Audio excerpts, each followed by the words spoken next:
So the president wants the Navy to do away with the advanced aircraft launching electromagnetic catapults found in its newest Ford-class aircraft carriers in favor of the legacy STEAM systems found in earlier Nimitz-class ships. And to tell you the truth, there's actually a lot more to this debate than I thought at first pass. Now, these catapults, whether steam or electromagnetic, are extremely complicated systems that actually dictate a lot of a carrier's force projection capabilities. As expansive as a carrier flight deck may be, they still aren't long enough for fighters to take off from them in a traditional way. So, the ship's catapult systems are carefully calibrated to the specific aircraft and even its specific payload to help rapidly accelerate them up to sufficient speed to safely take off. And I think it's safe to say that most people know that. But carrier operations aren't about launching a fighter. They're about launching dozens of them over and over again, and then recovering them over and over again, day and night, until the fight is won. And that's really where the problem lies here, because the Navy is now torn between a legacy steam system that hasn't even been built in 20 years, but does offer proven, if less than ideal, combat performance, and an emerging technology that has a lot more potential than those dated steam systems and maintains parity with global adversaries like China, but has also seen more than its fair share of delays and setbacks along its path to service. The truth about the carrier catapult debate is that it just isn't as simple as the president liking the old system and the Navy brass preferring the new one. There are distinct pros and cons to consider when fielding new carriers with either type of catapult. So to cut through all the noise, we've got to center our discussion on two pretty specific lines of questioning. What's the difference between these systems, and which one offers the Navy the best chance in a future fight? So let's see if we can't figure it out. I'm Alex Hollings, and this is Air Power.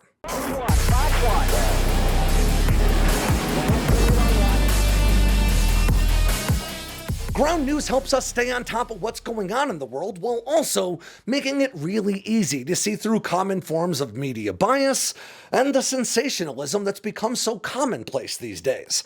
Ground news pulls this off by compiling stories from outlets all over the globe and putting them all into one easy-to-read feed, making it easier than ever to not just stay on top of the news trends, but also to see differences in how stories are presented and how they're covered. Like this one about Ukraine losing its fourth F-16 when an in-flight emergency forced a pilot to eject in late July. Ground News has already gathered coverage of this story from 57 different news outlets, including 11 left-leaning ones and 13 right-leaning ones. Here on the right-hand side of the screen, we can see the bias distribution and the factuality ratings for coverage of this story, with only around 25% of outlets covering this story listed as politically centered, but 85% of the outlets covering it are rated for high factuality. And Ground News also shows you vital stuff about these outlets alongside their headlines, like their political bias, their factuality rating, their corporate ownership, or their government affiliations. And I love the Ground News blind spot feature maybe most of all, because it shows me news stories that are getting lots of traction in one political sphere while being ignored in the other. It helps me make sure I'm keeping my media intake well balanced. Ground News is a big part of my research and my day-to-day news consumption, and it can be for you too. Just go to ground.news/sandboxx with 2 X's, or follow the link in the description down below to get 40% off the Vantage plan that I already use every day. Again, that's ground.news/sandboxx to get 40% off their Vantage plan. That'll help you stay on top of things. Now, before we dive in, I want to be clear right up front that I've spent this past week trying to learn all I can about these systems, but you can only learn so much from paper. I know that my audience is full of folks who have worked directly with these systems, so if that applies to you, please feel free to jump into the comments below and share your perspective on what we're talking about when we're through here. I know that I'd appreciate it, and I bet everybody else watching would too. Now, Earlier this week, President Trump released an official memorandum calling on America's defense apparatus to investigate implementing a whole slew of pretty significant changes to the Navy's shipbuilding apparatus, including authorizing the purchase of some foreign-made ships and standing up a fifth public shipyard in the U.S. to improve submarine maintenance. But the first change he called for in this document was a lot more specific than the rest. I'll quote it directly now. Quote, "Restoring steam and hydraulic systems to carriers. Within 60 days of the date of this memorandum, the Secretary of War, in consultation with the Secretary of Navy, shall provide to the President, through the Director of the Office of Management and Budget and the Assistant to the President for National Security Affairs, a plan on the required measures to replace the electromagnetic aircraft launch system and advanced weapons elevators with steam and hydraulic systems for the construction of CVN-81, including timelines and resourcing requirements." Now, despite being 7 lines long, there isn't really a ton of details to be found in all of that government language, but there are a few pretty important elements to highlight. First and foremost, the memo doesn't call for the electromagnetic catapults or advanced weapon elevators to be pulled out of the existing USS Gerald R. Ford or the USS John F. Kennedy, which just completed its acceptance trials ahead of entering service next March. Instead, it specifically calls for the change to be made to CVN-81, or the future USS Doris Miller, the 4th Ford-class supercarrier that's expected to be delivered now in 2034 after a 2-year delay. Hey guys, editing Alex here to jump in with a quick interjection from the future. Now, since I recorded this video last night, CNN's reported that the Navy is now looking to rename the future USS Doris Miller, or CVN-81, potentially after President Donald Trump instead. And right from the top, I want to emphasize that CNN's reporting is currently based on unnamed sources, so take that for what you will. And while I work really hard to keep politics out of our analysis, I also knew that not addressing this suddenly trending news story in a video that is devoted to that ship, well, that might seem like a political statement in itself. Now, I know that the debate people want to have about renaming the Doris Miller is centered on Donald Trump, but to be honest, I don't think that's where the focus of this discussion should be. The truth is, naming a nuclear-powered aircraft carrier after an enlisted sailor does buck Navy tradition. That sort of honor is usually reserved for the names of famous battles, like the USS Midway, or the names of famous warships from the past, like the USS Enterprise, or, of course, the names of presidents, like the USS Abraham Lincoln.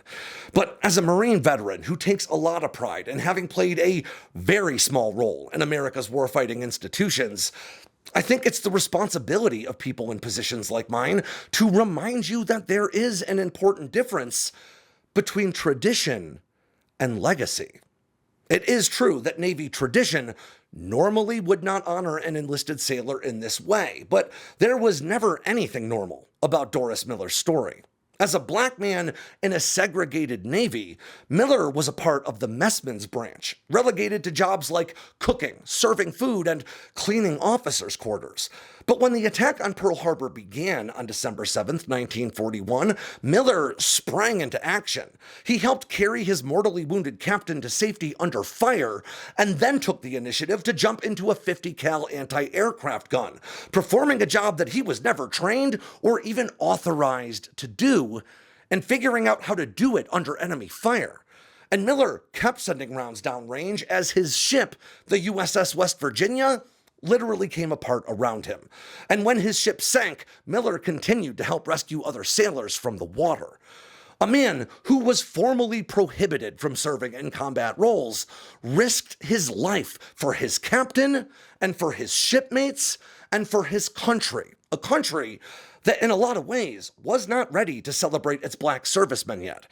Miller continued to serve, first aboard the USS Indianapolis, then aboard the USS Liscum Bay, until November of 1943, when it was hit by a Japanese torpedo and went down in just 23 minutes. 645 men went down with the Liscum Bay, and Miller was one of them. Now, in 2020, the Navy itself proposed naming the fourth Ford-class supercarrier after Doris Miller. This was not the work of a politician or an activist.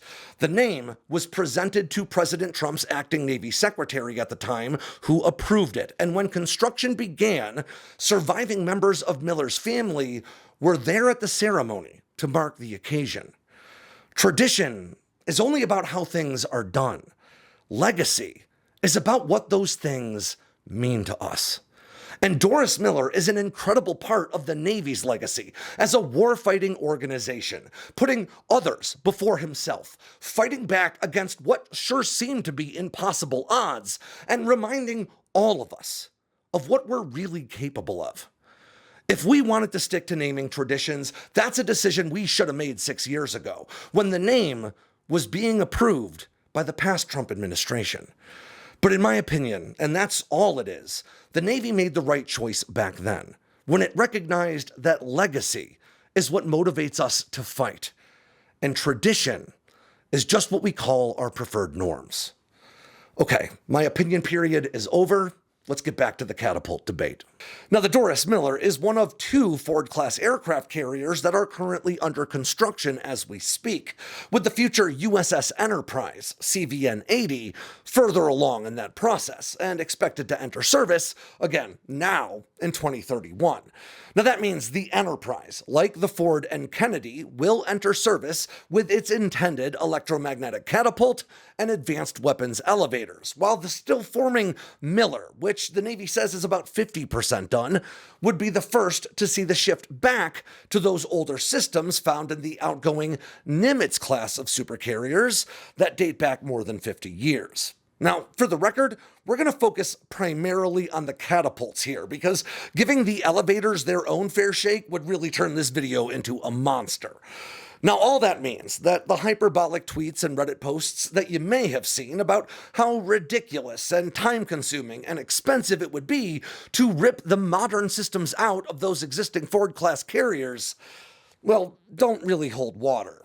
But that also doesn't mean swapping some 1970s era tech into the future Doris Miller, and one would assume into the rest of the Ford-class line, would be a walk in the park. In fact, as far as I can tell, it might be more like a walk through Fallujah circa 2004, with trouble around seemingly every corner and a lot more bloodshed than anyone would prefer. But in order to understand why the president wants new aircraft carriers with old catapults, we first need to understand what these systems do and why we decided to replace them in the first place. Now, using catapults to launch aircraft from ships is almost as old as military aviation itself, with the first catapult launch of a Curtiss AB-2 flying boat from an American armored cruiser taking place in 1915. That's just 6 years after the first military aircraft in history was delivered to the U.S. Army Air Corps. But it really wasn't until World War II that aircraft catapults would start to transition from novelty to important capability. And by the early 50s, as the jet age really took hold, the first modern steam catapults completed the leap into essential naval warfare technology, allowing for heavier modern aircraft with larger combat loads to get airborne than ever before. And while that might sound like ancient history to you, the first time an American steam-powered catapult launched an aircraft from a ship was in 1954, and just 14 years after that, construction began on the USS Nimitz, which just completed its final deployment in March of this year, with those very steam-powered catapults launching more than 8,500 sorties over 9 months, including in combat operations against ISIS in Somalia. Of course, the Nimitz-class would see production span 4 decades, with the last in the line, the USS George H.W. Bush CVN-77, delivered in 2009. But despite lots of technological advancements throughout these ships, the catapults have remained largely unchanged. There was one slight subvariant shift at one point in production, and that's it. I guess if it ain't broke, don't fix it. But that is to say that America's fleet of Nimitz-class supercarriers operating the world over today are still launching aircraft using what is effectively the same steam-powered system invented by Royal Navy Commander Colin Campbell Mitchell 76 years ago. And while the performance of these steam-powered systems has remained pretty steady throughout, the Navy is rapidly approaching the limits of what they can do, and increasing maintenance requirements are proof of that. Now, each of the 10 Nimitz-class aircraft carriers boasts 4 C-13 steam catapults and 4 arrestor wires for aircraft recovery. Now, the first 2 catapults are forward on the bow, allowing for aircraft to be launched and recovered simultaneously. There are 2 additional catapults on the vessel's port side that can also launch aircraft but can't be used while you're recovering jets. Now, the number of components that make up each steam catapult system is actually so extensive that even the US Navy's own training manuals regarding aircraft launch and recovery equipment states outright that, and I quote, "No attempt was made to include a detailed physical description of all of its parts. Instead, it explains that all of those components fall within one of 7 greater categories: the steam systems that deliver the needed steam from engineering spaces, the launch engine system that applies the steam to the engine pistons to launch the aircraft, the retraction engine and drive systems that return the pistons and shuttle to ready positions to launch another aircraft, the hydraulic system that powers various hydraulic components, the lubrication system that includes a 200-gallon tank of lubricant and the means to deliver it to various moving parts, the bridle tensioning system that's been largely phased out in favor of a new launch bar on the aircraft, and the control system used to make it all work. Now, to dramatically oversimplify the way these steam catapults work, they draw desalinated water from the ship's systems and use the thermal energy, or heat, from the ship's onboard nuclear reactors to turn that water into steam, which gathers in accumulators until released and used to convert that thermal energy into mechanical motion by pushing 2 pistons and 2 cylinders that, in turn, push the aircraft forward to about 10 to 15 knots above that aircraft's minimum required airspeed for takeoff to have a nice safety margin. And that often means accelerating from a dead stop up to around 165 miles per hour in less than 2 seconds. And if all of that sounds like a lot, you should know that that's just the beginning. With 7 distinct subsystems found within just the catapults alone, they all have to be maintained by a 3-tier maintenance structure, each with its own multi-course training pipeline distributed across 3 separate occupational schools, meaning these catapults account for not just a great deal of physical infrastructure on the ships themselves, but a great deal of training and support infrastructure back here on land. Now, a 1995 paper published by the Institute of Electrical and Electronics Engineers, penned by a team from the Naval Air Warfare Center in Lakehurst, New Jersey, broke down exactly why the Navy was looking to move away from steam catapults, and chief among those reasons was a lack of feedback control. Now, what that really means is that steam catapults are basically on-off systems. Sailors will set the capacity selector valve using a lookup table based on the launching aircraft type, its weight, the speed of the wind over the deck, and a handful of other variables. And then you conduct the launch and basically just hope for the best. As that steam valve opens, the aircraft is hit with a huge amount of force, and if anything goes wrong, well, that's why you were hoping for the best. This is not only dangerous for all the reasons you might imagine, but that force spike at the initial launch adds a ton of unnecessary stress to the aircraft that, over time, can shorten a $100 million jet's service life. And while some might dismiss those issues because the Navy has pretty effectively mitigated them for so long, few can dismiss concerns about modern aircraft loadouts approaching the weight limits of the catapult systems that are in place. Increasingly common, higher weight launches, Navy officials explained back in July of 2009 during a House Armed Services Committee hearing, directly result in increased maintenance man-hours on steam catapult systems. As jets keep getting heavier, the steam catapults see more problems. And on top of that, steam catapults are incredibly power inefficient, with 94 to 96% of the thermal energy used to produce that necessary launch power just thrown away as exiting steam, and only about 4 to 6% actually doing the work. Now, conversely, modern electromagnetic catapults can deliver much smoother acceleration up to launch speed, reducing that airframe fatigue problem while measuring the position of the shuttle that propels the aircraft thousands of times per second to compare it to where it should be for a safe launch, allowing it to increase or decrease power automatically when needed. Electromagnetic systems are significantly smaller and lighter today than the massive steam cylinders, accumulators, and piping found in current aircraft carriers, and in theory, they should also require a lot less maintenance. It's also important to understand that the steam being used in these catapults is not made from seawater, because that would lead to corrosion and scaling. So instead, these catapults have to use fresh water produced by the ship's 4 energy-intensive desalination systems, effectively the same water sailors use to drink. Now, an electromagnetic catapult system would weigh considerably less, take up less internal ship volume, reduce the wear on combat aircraft, eliminate reliance on desalination systems, and allow for not just heavier but also lighter aircraft, like drones, to be launched that steam systems simply can't support. And maybe most important of all, it offers a reduced cycle time, or the amount of time between aircraft launches, allowing, theoretically, for higher sortie rates, or getting more jets into the fight more quickly. At least, all that's what the brochure will tell you.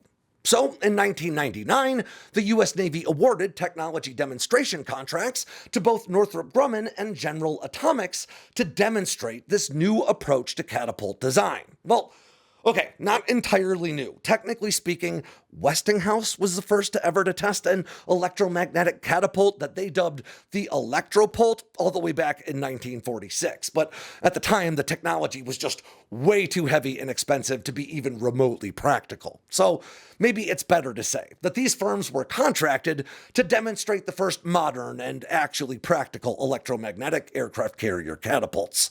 By 2004, General Atomics was selected to continue the effort by building a full-scale ship representative prototype system, with testing initially set to begin in 2007.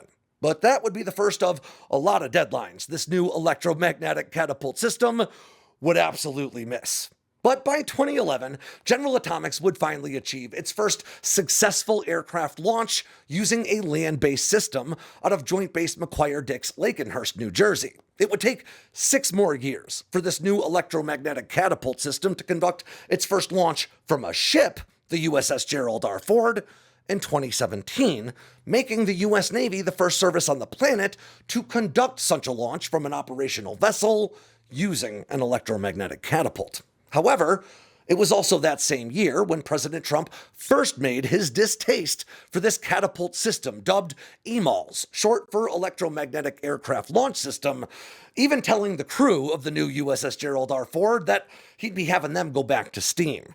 Now, the EMALS catapults on the Ford are laid out in broadly the same way on the flight deck as the steam systems were on the Nimitz, with 4 total catapults split between 2 on the bow and 2 at the ship's waist on the port side. But beneath the deck, the EMALS system is a completely different animal, made up of just 4 subsystems, though you can find some sources that break it down even further into 6. And those major systems we need to worry about are energy storage, power conditioning, the launch engine, and the control system. In effect, the nuclear reactors produce consistent electrical energy, but not enough energy at any one given time to power the launch of an aircraft. So, over the span of about 45 seconds, the EMAL system charges up by using that energy to spin disks, sort of like flywheels, until it's ready to route that power through the power conditioning system and into the launch engine in a precisely timed wave, effectively converting the electrical current into electromagnetic force to propel the aircraft. In effect, it works just like any other electric motor if you were to unroll it. Instead of spinning a rotor, it just pulls the aircraft down a straight track. Now, this allows for far more control than any steam system can provide, and that means making it feasible to launch lighter aircraft, again, like drones, that would be damaged or even ripped apart by the huge amount of force released by the steam catapult system at launch. Now, the EMAL system that's in the Ford today is capable of pushing a 100,000-pound aircraft up to 130 knots, or roughly 150 miles per hour, while the maximum takeoff weight of the Navy's heaviest fighter today, the F-35C, is under 70,000 pounds. For comparison, Navy reference manuals rate the C-13 steam catapult in the Nimitz-class for up to 80,000-pound aircraft, which it can launch at speeds of up to 140 knots, or around 161 miles per hour. Though it is worth noting that one NASA study concluded that the C-13 system could potentially manage aircraft as heavy as 90,000 pounds. But importantly, these figures represent the steam system's hypothetical maximums, and as we've already covered, pushing these systems toward those limits dramatically increases maintenance required and system downtime on these steam catapults. Now, in 2020, the EMALS program officially moved out of the development phase and into what General Atomics and the Navy called the concurrent production and sustainment phase. And if you've watched this channel for a while, you might recall that I've called the phrase concurrent production the dirtiest words in defense procurement in the past, because it effectively means building out systems before they've completed testing, with the intention of going back and modifying them to correct any issues that do arise during testing. This was the culprit behind a lot of the F-35's program cost overruns, and generally speaking, it's something that you do when you're prioritizing timeline over efficient budgeting. And that's okay, as long as you're honest that you're going to spend a lot more money to get the system into service faster. But now that our story's made it to the operational testing phase, we need to discuss the requirements put into place for this system, because the EMALS catapult has consistently struggled to meet the sortie generation rates, or the rate in which it can get combat aircraft into the sky, that were set for it. But there's a pretty important bit of nuance to how those requirements actually took shape. Now, the steam catapult systems in America's Nimitz-class carriers were not designed with any required sortie generation rate in the first place. So instead, the Navy conducted experiments to determine what their maximum capabilities really were. In July of 1997, the USS Nimitz herself conducted a scripted 4-day high-intensity exercise meant to simulate intense combat operations, and when it was over, the Nimitz had launched 975 combat sorties, or roughly 243 a day, resulting in the Nimitz-class surge rating of 240 sorties per day. And while all of that was entirely true, we also have to acknowledge that the Navy really stacked the deck in the Nimitz's favor. First and foremost, the ship was augmented by 257 additional sailors before the exercise, putting ordnance crews in particular at roughly 134% of standard operating capacity. The ship was given 16 hours to prepare for the surge, in which crews worked day and night to maximize aircraft readiness and pre-stage munitions. And once the exercise began, about 65% of all strike sorties that were launched were against targets within less than 100 nautical miles, and 93% of them were all within less than 200 nautical miles. And that generally reduced the complexity of mission planning, the need for refueling, and the wear and tear on the aircraft that might need to be addressed during that 4-day surge. In fact, mission planning was even taken over entirely by an operational strike planning cell, allowing the pilots to focus strictly on flying and, as a result, offering more pilot flight hours than otherwise might be available. And as that grueling 4-day exercise wore on, the sailors aboard the Nimitz knew they were almost done, and like any of us, they pushed hard to show what they were really capable of. But in real combat operations, there is really a set end date that you can point to and say, oh, we've just got to push until then. Now, none of this is meant to diminish the absolutely awe-inspiring accomplishment of the men and women aboard the Nimitz back in 1997. Actually, back then it may have only been men, I'm not entirely sure. But it's important that we acknowledge that their Herculean efforts might not be easy to replicate in combat, even if the report did find that the Nimitz could have even launched more sorties over that 4-day span than it ultimately did. Of course, when it came time to field a new aircraft carrier with a new catapult, the goal was never to match the performance of the old ships. It was set to exceed it.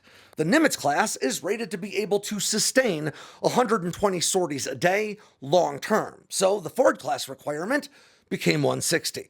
and the Nimitz was able to surge capacity to 240 sorties a day, so the Ford's requirement became 270. Now, it is worth noting, though, that the Government Accountability Office also points out that those higher sortie generation requirements were based on an operational planning model for combat ops in two separate theaters, with the idea being that launching more aircraft more quickly would mean achieving strategic objectives in shorter periods of time. This line of thinking, though, was already dismissed by Navy officials as no longer reflective of their operational planning models before the Gerald R. Ford even entered service. But to be clear, that increased sortie capability wasn't just about new catapults anyway. A big part of that improved sortie expectation came from a new flight deck layout, something that President Trump has also called for revising for aesthetic reasons just recently.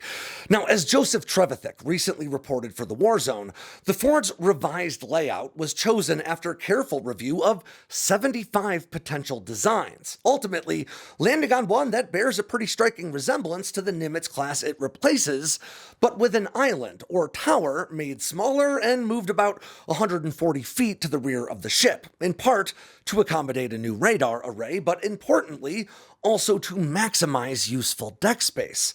Now, combined with the shift from 4 aircraft elevators to 3, the Ford class offers a total of 5 full acres of deck space versus the Nimitz at 4.5, despite the Ford only being about 14 feet longer. Now, as former captain of the Gerald R. Ford, now an admiral, Paulie Lanzillotta, told The War Zone a while back, that added space makes it possible to pull aircraft aside to troubleshoot any problems without interfering with that launch and recovery cycle, making it a lot easier to keep launching sorties quickly even when things go wrong. Now, that's also expected to benefit that higher sortie rate requirement. And in December of 2020, the USS Gerald R. Ford demonstrated its ability to launch 170 sorties in only about 8.5 hours, exceeding the minimum sortie requirements for a day with an average of 1 aircraft launched every 3 minutes. But that was just one day and not repeated days in succession like combat operations would be.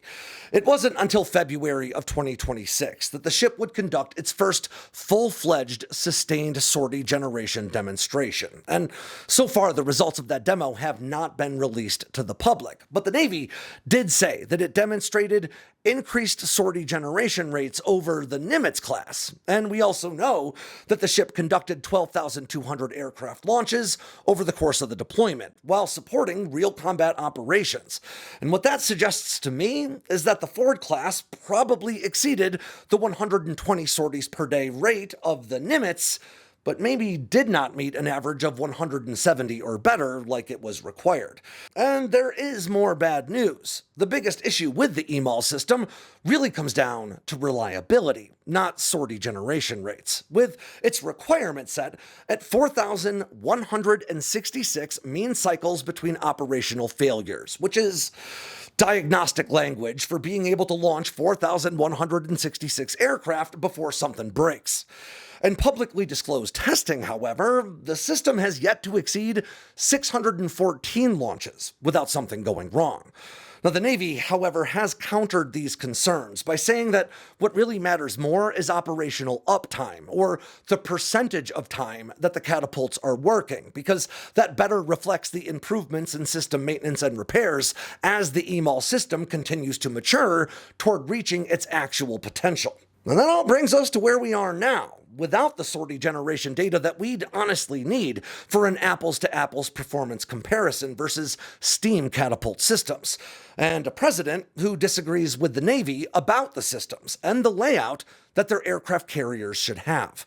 Meanwhile, China's Fujian carrier is approaching operational service later this year with its own electromagnetic catapult system, though there is pretty good reason to believe that the Chinese flat top may not even be able to match the sortie generation rates of the Nimitz-class due to issues with its layout that are expected to be addressed in China's next aircraft carrier, which is expected to be their first nuclear-powered one.